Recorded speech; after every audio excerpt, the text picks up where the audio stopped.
Bismillah. Qui cela pouvait-il être, ne prêtant plus la moindre attention à la conversation dans laquelle il était lancé depuis un bon moment? Le docteur Anthony Grimshaw n'avait d'yeux que pour la femme sublime qu'il venait d'apercevoir. Debout entre deux colonnes, à l'autre extrémité de la salle de bal, à la plus grande satisfaction du comité d'organisation, le gala de bienfaisance du St. Patrick's Hospital était devenu le clou de l'année. Une foule nombreuse virevoltait sur le parquet en suivant l'excellente musique dispensée par un petit orchestre plein d'énergie.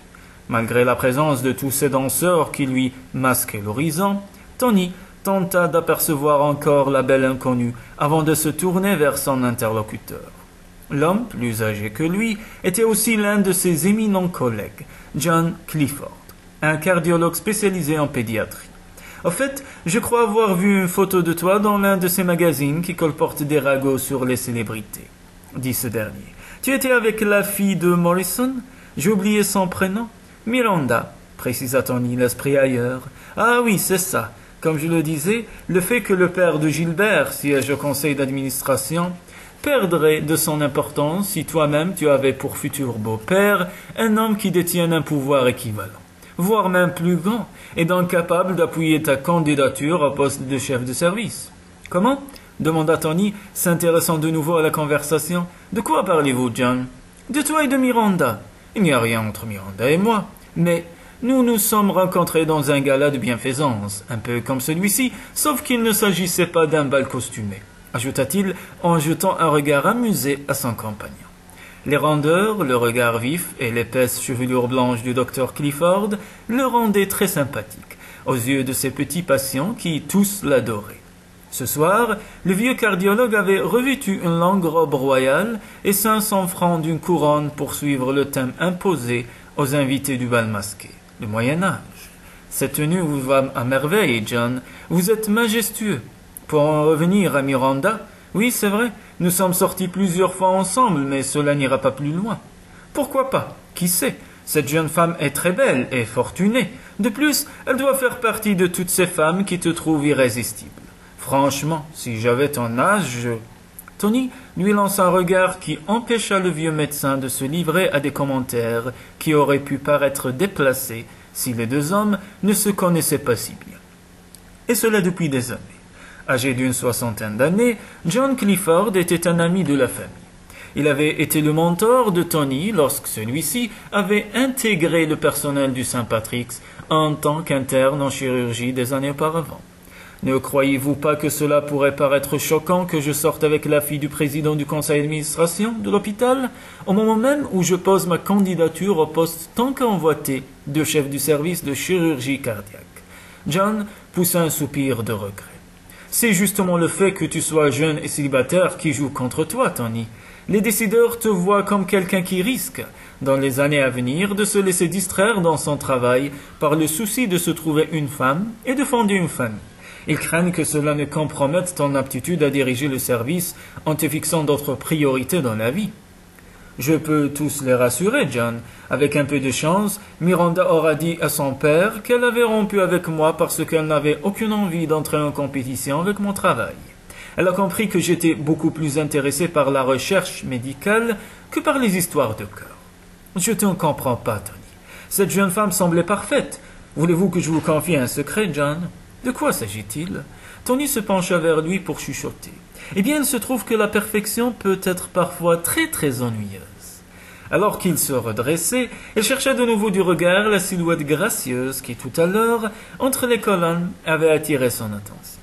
Ce fut à peine s'il répondit au petit signe de la main que lui adressa John avant de rejoindre un autre groupe. Pourquoi s'intéressait-il tant à cette femme? Il n'avait même pas pu distinguer nettement les traits de son visage. Peut-être était-ce la façon dont elle se tenait. Il émanait d'elle une assurance tranquille, une grâce qui s'exprimait sans qu'elle ait besoin de bouger, et on la devinait indépendante. Tout comme lui. Ce soir, il se sentait indépendant, libre. Cela pouvait en partie s'expliquer par son déguisement. Lorsque l'un de ses internes lui avait suggéré de se costumer en mousquetaire du roi, il avait été sceptique. Toutefois, à sa grande surprise, il se sentait à présent très à l'aise avec ses bottes de peau à travers, sa cape et l'épée qui lui battait le flanc. Même sa perruque et le grand chapeau orné d'une plume ridicule lui plaisaient. Poussant le jeu jusqu'au bout, il s'était doté d'un masque, d'une fausse moustache et d'une barbiche postiche qui achevaient de le rendre méconnaissable.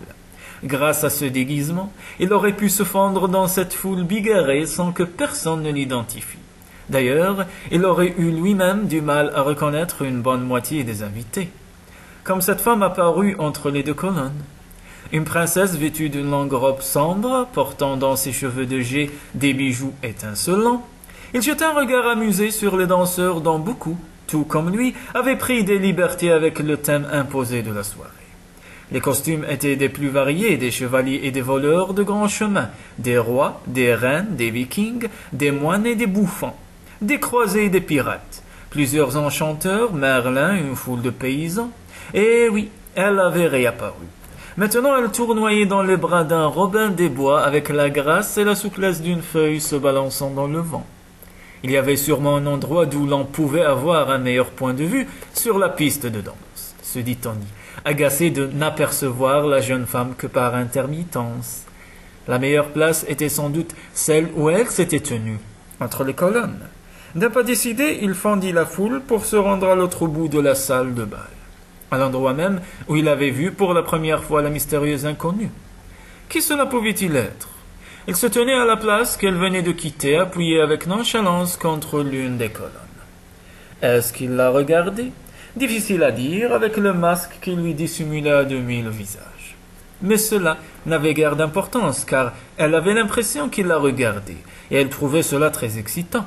Kelly avait envie d'être regardée, de se sentir désirable.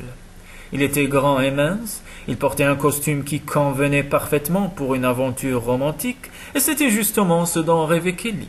Cette nuit avait pour elle quelque chose d'irréel. Tout avait commencé lorsqu'elle avait acheté un billet de tombola et gagné l'un de ces coûteux billets qui permettaient d'assister au bal annuel du St. Patrick's Hospital. Au début, elle n'avait pas voulu s'y rendre. C'était Elsie qui l'y avait poussée. Sa patronne, sa mère de substitution. C'était également Elsie qui l'avait emmenée dans une boutique spécialisée dans la location de costumes.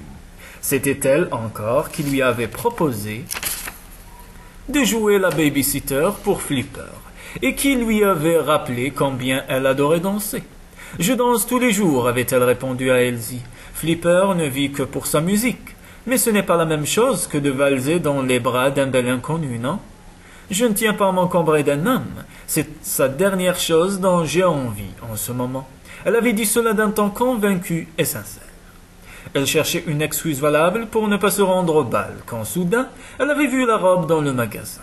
Un velours bleu nuit, une robe taille haute, avec un corsage lacé sur le devant, ouvrant sur une chemise couleur argent de grandes manches, qui derrière touchait presque le sol. Kelly comprit alors qu'elle était perdue. Une robe de rêve. Elle devait la porter, ne serait-ce qu'un soir, et danser jusqu'à l'aube dans cette merveilleuse toilette. Robin des Bois se révélait être un danseur médiocre, mais débordant d'enthousiasme, et Kelly décida d'introduire un peu de fantaisie dans leur évolution sur la piste. S'écartant de son cavalier, elle croisa les bras au-dessus de la tête, agita ses mains, imitant le mouvement des ailes d'un papillon, puis tournoya sur elle-même, sa longue robe virevoltant autour d'elle, puis elle saisit la main de Robin des Bois et tourna encore une fois avant de se lever dans les bras de son partenaire pour faire quelques pas à un rythme plus calme. « Ouah !» s'exclama-t-il ébloui. « Vous devez continuer !»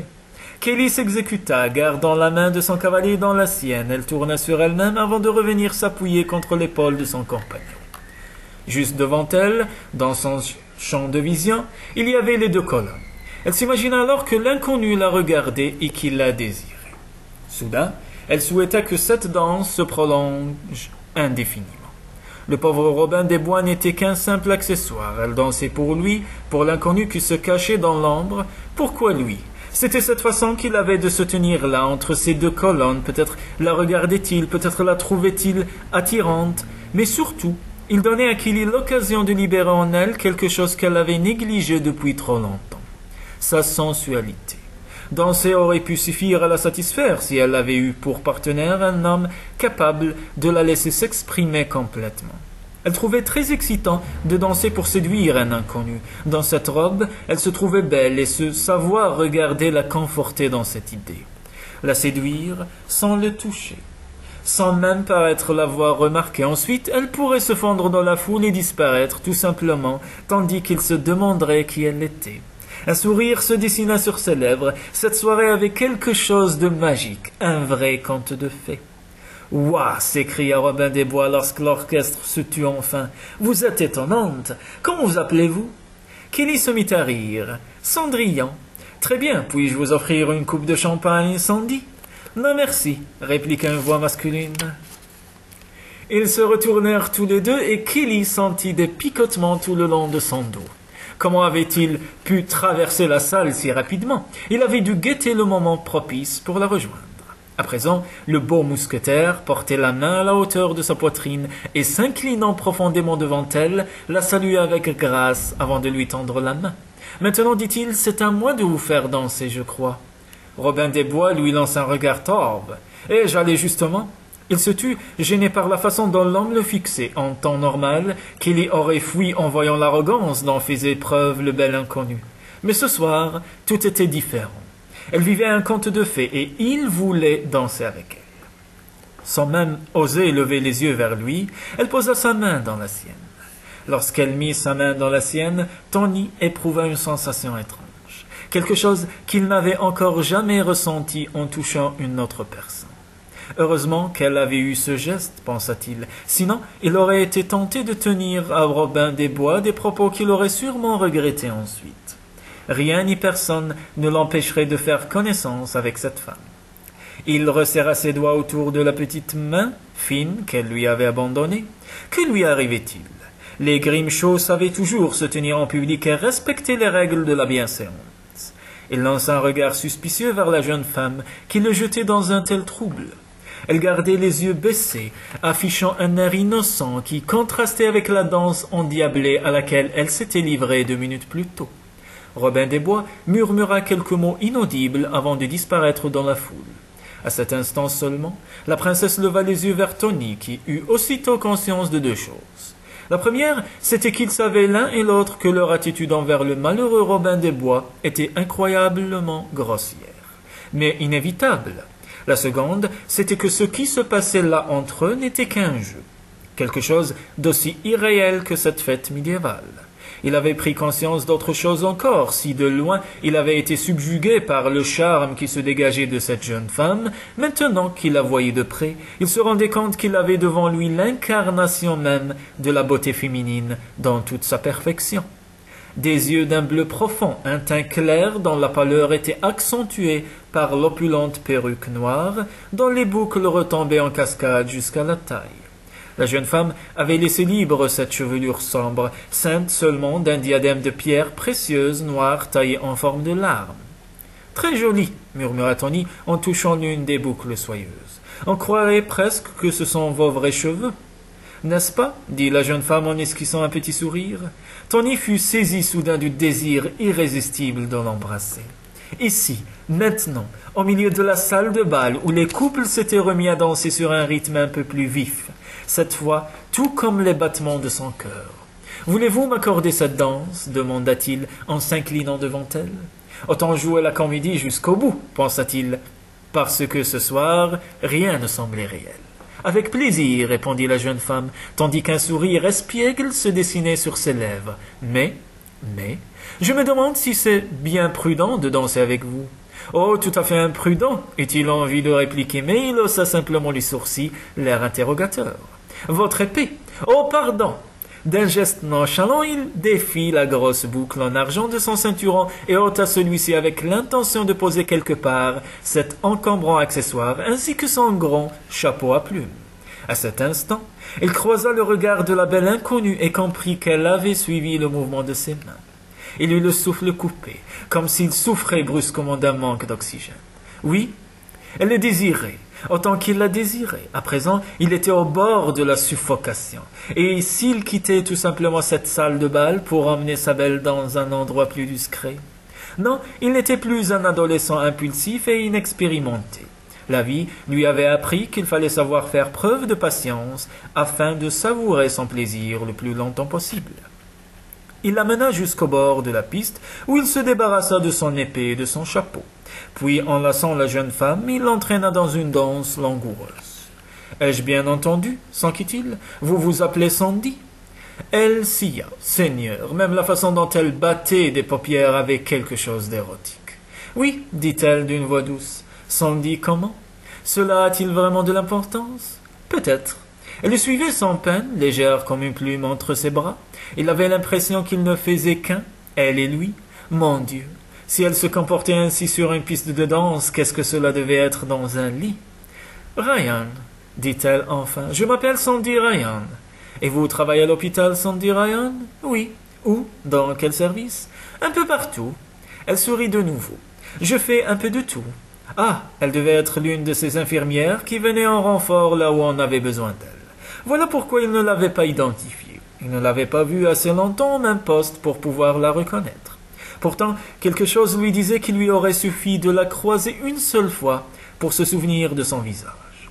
« Avez-vous vos endroits préférés à l'hôpital? »« Les urgences, répondit-elle sans hésiter. Et le bloc opératoire. » Ses yeux brillaient d'excitation. Elle semblait vraiment passionnée par son travail.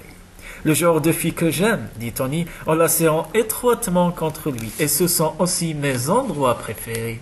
En fait, je m'appelle Tony Grimshaw. Je fais partie de l'équipe de chirurgie cardiaque.